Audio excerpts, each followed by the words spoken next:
Saya mulai saudara jamaah yang namanya alam kubur. Alam kubur ini kalau menurut Utsman radhiyallahu an, dibuka di Kitabul Ahkam, karena Utsman radhiyallahu an idza waqafa ala qabrin baka hatta yabulla lihyatah faqilalah tudhkarul jannatu wan nar fala tabki wa tabki min hadha. Qala sami'tu Khalili sallallahu alaihi wasallam innal qabru awwalu manzilin min manazilil akhirah faman naja minhu fama ba'dahu aisar wa man lam yanju fama ba'dahu ashadda. Halo, salam memperhatikan semua nggih. Utsman bin Affan saudara jamaah kalau lewat kubur berhenti di kuburan itu Utsman tuh menangis sampai jenggotnya ini basah. Mau sendiri jenggotnya orang Arab tuh saudara jamaah itu sampai kalau diperes gini airnya itu keluar mengguguk. Terus para sahabat tuh tanya, Utsman, kamu itu kalau disebut surga neraka nggak nangis, tapi kok ngelihat kuburan kok nangis, kenapa? Dia bilang gini, saya pernah mendengar kekasih saya Nabi Muhammad SAW kayak pesan khusus ya, kuburan itu adalah tempat pertama dari tempat-tempat di akhirat. Kalau di kuburan itu selamat, setelahnya akan lebih mudah sampai masuk surga. Tapi kalau dikubur itu tidak selamat saudara jamaah, naudzubillah min dzalik. Di berikutnya makin susah, akhirnya masuk neraka. Jadi kuburan itu saudara jamaah ya, kalau sampean masih hidup begini, bayanginnya susah. Ada jamaah yang pernah di Malaysia, ada ya? Saya punya adik ipar namanya Muhammad Effendi. Muhammad Effendi itu menikah dengan adik saya yang ke-6, maksudnya ke-5 hidup ya, ke-6. Munawwiratul Khair. Itu asalnya dari Terengganu. Waktu di Amerika itu dia cerita ke saya. Di Malaysia itu, ini untuk ngerasain gimana dikubur ya. Di Malaysia itu ada sekolah agama dia bilang, sekolah agama. Kayak madrasah gitu. Itu kalau ada anaknya yang bandel, kalau ada anak murid yang bandel saudara jamaah, itu dihukum ruwat. Dihukum ruwat itu dimandiin kayak mayit itu. Dimandiin masih hidup padahal. Dibungkus kain kafan, ditaruh di keranda. Terus ditutupin, dibawa kubur sambil la ilaha illallah. Terus dikubur betul saudara, tapi enggak jadi dimasukin di liang itu, dikasih papan, tapi enggak dikasih tanah.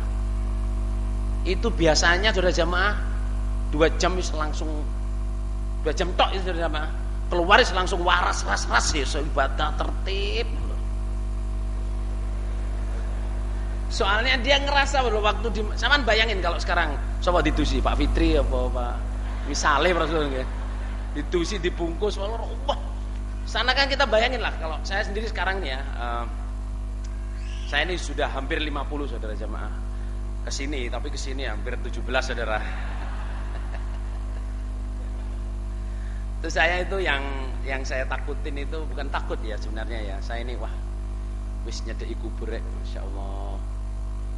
Kalau jatahnya Nabi kan 60 saudara, bilangnya Nabi kan 60 sampai 70. Seandainya saya ini 60 saudara jamaah, tinggal mungkin 12-13 hari raya saudara. Mek karek 13 riyoyo Rasulullah. 13 riyoyo iku dhewe lho Rasulullah. Lah nek wis 55 kira-kira karek 5 riyoyo Rasulullah. Lah nek wis widak wis karek ngenteni riyoyo kapan iki Rasulullah menangi moga. Nah ini saudara, kalau nasihat ini saja jamaah ya. Terus orang yang sudah mati, anak tadi yang dihukum ruwat itu ya, cuman 2 jam aja dia langsung bisa sadar. Sekarang teman-teman kita muhajir, teman-teman kita ansor, jamaah-jamaah kita yang sudah dikubur, Katakan 20 tahun yang lalu, 30 tahun yang lalu, tahun 60 sekarang sudah 50 tahun. Saumpama dikubur tahun 62 sekarang sudah 50 tahun. Di kuburan. Mohon maaf saudara jamaah ya, kalau kita dikubur selamat. Nabi bilang 6 solikan kan na'matil arush. Tapi kalau enggak selamat, na'udzubillah min dzalik saudara jamaah, kalau ada punya masalah, misalnya enggak menjaga najis, misalnya suka adu domba, buminya menghimpit, dikasih hawa dari neraka, dikasih alas dari neraka, enggak usah nunggu 50 tahun saudara jamaah. Mungkin pagi dikeluarin, sore sudah kapok encit saudara. Sekarang sampean semua ya, alam kubur itu ada dan sudah ada siksanya. Ini penting ya. Sebab banyak orang tanya, kok di kubur itu disiksa, kan belum dihisab. Ngerti gak maksud saya jamaah? Di kubur kok disiksa, kan belum dihisab. Apa ada? Ya ada, Nabi karena bilang ta'awadhu min adzabil qabr. Mintalah kamu perlindungan dari siksa kubur. Nabi sendiri berdoa, Allahumma inni a'udzubika min adzabi jahannam wa adzabil qabr wa a'udzubika min fitnatil masiihid dajjal wa a'udzubika min fitnatil Muhammad. Allahumma inna na'udzubika minal ma'tsami wal mahram, dan lain-lain hadisnya. Ini maksud saya saudara jamaah, kita semua akan datang di kubur. Dan menurut Qur'annya, menurut hadisnya, kuburan itu eksis, ada, dan ada siksa. Di hadisnya itu ratusan hadis menerangkan tentang siksa kubur dan selamat di kubur. Ratusan yang saya tahu ya, bukan mungkin ribuan hadis tapi saya belum tahu, tapi yang jelas ratusan hadis tentang siksa kubur. Nah, apa yang perlu kita sikapi saudara jamaah? Apa yang perlu kita sikapi? Jauhilah hal-hal yang menyebabkan siksa kubur. Pertama apa? Jagalah najis. Menjaga najis ya. Jangan sembarangan dengan najis. Yang kedua apa? Jangan ngadu domba. Apa sih ngadu domba itu? Tumbak cucuan. Bahasa Melayunya itu batu api. Karena istri saya orang Singapura saudara.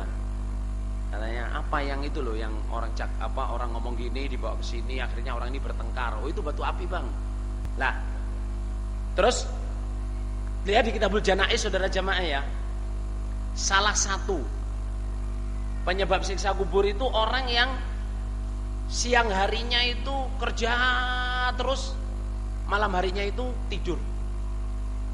Tidak pernah ada waktu untuk zikir kepada Allah, membaca Quran.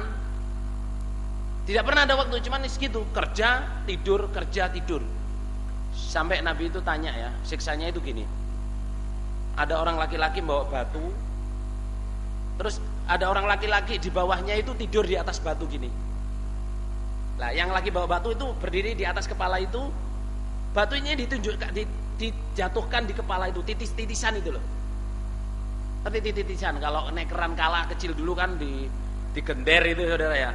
Ini pakai batu saudara, kepalanya pior pecah itu, batunya ngelundung, ya cuek aja, nggak ada ekspresi. Diambil batunya. Ya orang yang kepalanya pecah itu, waktu pior itu nangis-nangis terus, kepalanya utuh lagi. Dia nggak mau naruh kepalanya itu, tapi jalan sendiri ke situ. Orang ini datang lagi pior. Jamaah ya, sampean nggak usah pakai batu ya. Kalau hukumannya orang-orang intelijen itu ya, hukumannya itu biasanya ditaliin gini atau ditaliin gini, duduk ini terus dikasih tetes air itu loh. Satu tetes itu saudara, kalau sudah sampai berapa ratus itu rasanya kayak tung itu, yang cerita tentara-tentara yang cerita ke saya. Tetesan air satu loh, tung itu wis. Kalau nggak ngaku ya tetesan tung itu rasanya kayak pong.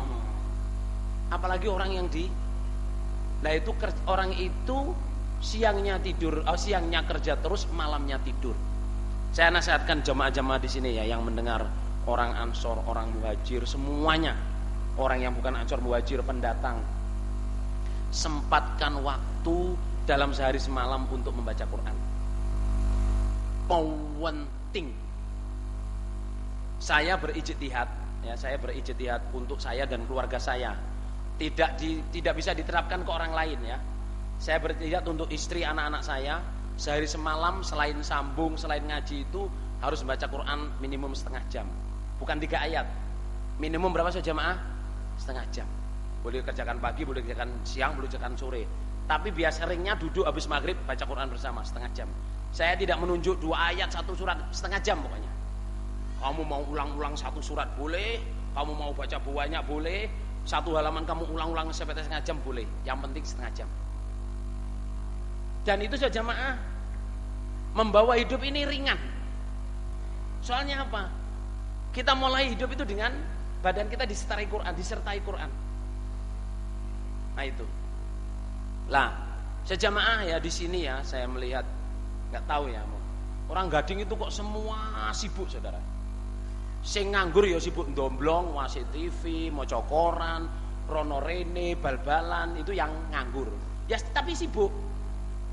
Ya atau yang kerja ini sibuk sawah, makani wedhus, ngopo, sing bau warang Rasul. Sing goreng ya serang-sreng Rasul, radio, TV